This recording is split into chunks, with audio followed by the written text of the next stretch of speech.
തന്നെയും 1998 ശേഷം ഏകദേശം 26 വർഷങ്ങൾക്ക് ശേഷമാണ് രാജ്യം ആദരിക്കുന്ന ഒരു അംഗീകാരം മമ്മൂക്കയ്ക്ക് കിട്ടുന്നത്. അതാണ് നമ്മൾ കഴിഞ്ഞ ദിവസം കണ്ട പത്മഭൂഷൺ അവാർഡ് കിട്ടുന്നത്.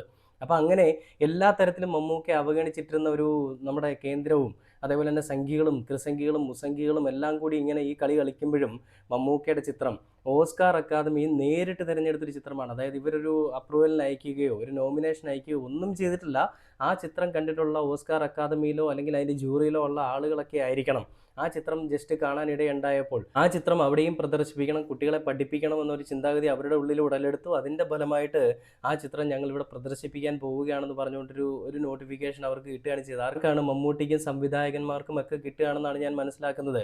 അപ്പം അങ്ങനെ സ്വമേധയാ ഓസ്കാർ അക്കാദമി അവരുടെ ഒരു സ്ഥലത്ത് അമേരിക്കയിൽ പ്രദർശിപ്പിക്കണമെന്ന് അവർ തന്നെ ചിന്തിച്ച ഒരു ചിത്രം. ആ ചിത്രത്തിനെ ഇപ്പോഴും മെഴുകുന്ന ആളുകളൊക്കെ ഉണ്ട് കേട്ടോ. മമ്മൂട്ടിക്ക് എന്തിനാണ് ഇങ്ങനെ ഒരു കാര്യം, ഇത് പ്രഹസനം, മോഹൻലാൽ